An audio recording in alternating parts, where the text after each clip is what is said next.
All right, so I've done this many times in the past. So we have a rubber trunk lip spoiler here. Okay, that's very soft. You can get these on eBay and stuff like that. We're gonna go ahead and we're gonna scuff our trunk lid where we're gonna stick it with 240 grit.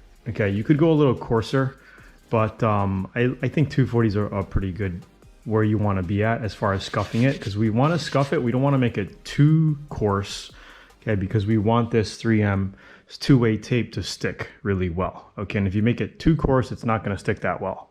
All right, so we're just going to basically just do the whole area where that's going to stick, and plus some, because we're going to be adding epoxy around it to molding it into the trunk lid here.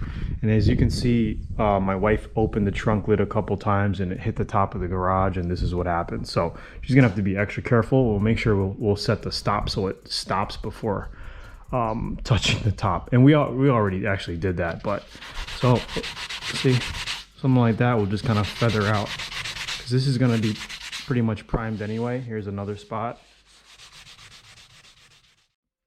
Okay, that's pretty much it. We're gonna blow it off and just wipe it down with wax and grease remover and stick our trunk lip on. All right, so I blew it off and I put some glass cleaner on here, some Sprayway, right? We're just like wiping everything clean. You can see what this looks like here, how it's all scuffed up pretty much, right? And the rest is still shiny yet. Next thing is we're gonna basically find center of trunk. Okay, put a little piece of tape or a marker here. Just mark it so we know where center is. We're gonna get center on that. We're gonna align it. And we are going to start from the middle, get that aligned, and then work our way down each side.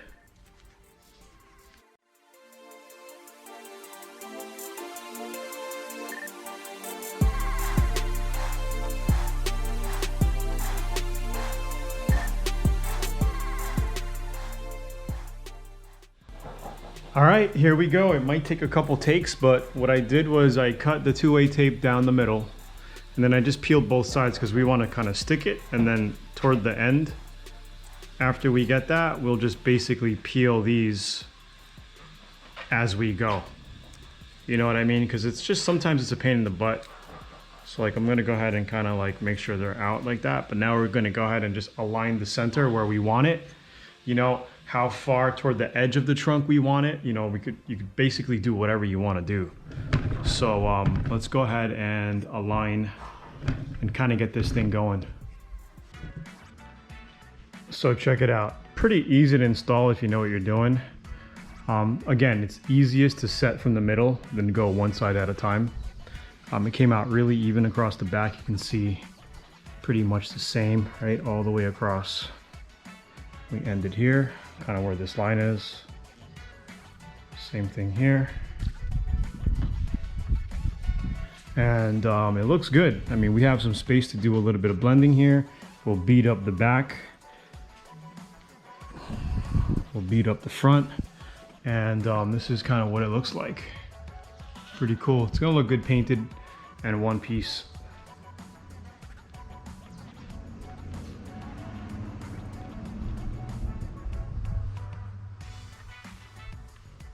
I think I could have went a little bit closer to the edge, but I don't know. I think it looks good the way it is.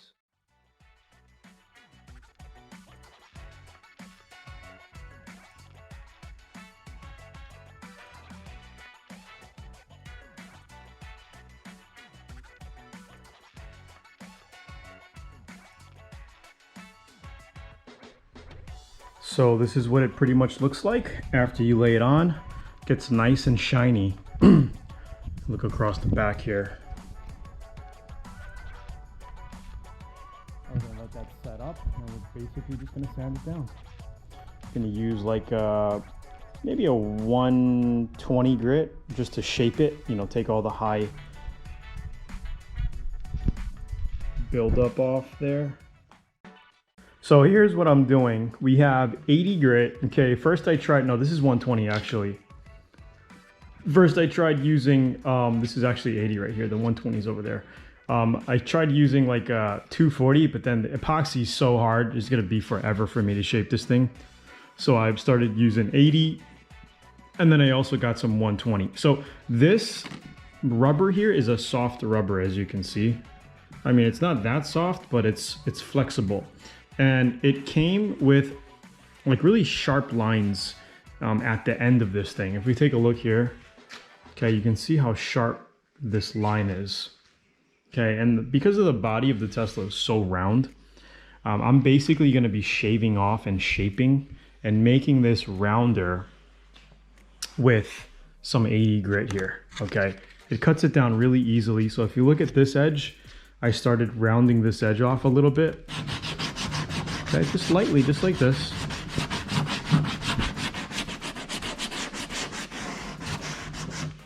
Okay, now if we take a look at it, you can see it's cutting and shaping the rubber here.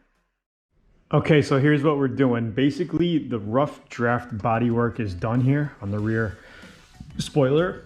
And we're gonna go ahead and prime everything up. But before we prime it, you're gonna see that, look, a lot of this is still shiny, right? There's nothing for the primer to stick to. And because, you know, we wanna cover all of this in here, right? So now what I'm gonna do is get some 500 grit on my DA. You could use any, you could go coarser if you want to, but I got some 500 grit. I'm just gonna scuff all of this up as much as I can.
All right, intermission time. We did 2 coats of base coat. This is what it's looking like. It's coming out really nice. If we take a look around here, very, very beautiful color. It doesn't do justice on camera. Anyway, we have a couple of little things that we need to fix up here. If we take a look here, look at that. Like my pants or something while I was spraying the hood hit it. And you can see like I pushed into the wet paint and this is what happened. So now that it's dry, I had lunch, took about 20-30 minutes off. Now I could wet sand this, and then we're just gonna rebase that. So we're gonna look around the car. I have like one piece of dust in here as well that I don't like, right in here. So I'm just gonna wet sand that out. Just gonna go around the car. Everything else looks pretty good. Just a couple of spots. Wet sand the dust out, right? And then we still have our base coat in our gun, and then we're just gonna dust all those areas of base coat. We're gonna look at everything, make sure it's covered evenly, make sure we have no tiger striping, make sure it looks really good. Hood actually looks really good, but I'll probably tack the hood down and then just kind of like, you know, do a big drop coat over the whole hood to make sure that, you know, all of our metallics are covered nice and evenly. All up here, everywhere. We're gonna go ahead and just make sure we lay all the base coat on nicely. And while we are, you know, wet sanding those parts out, I'm gonna get my two fine line tape, and I'm gonna tape up and mask up this bumper cover because we're shooting the inside portion of this black base coat.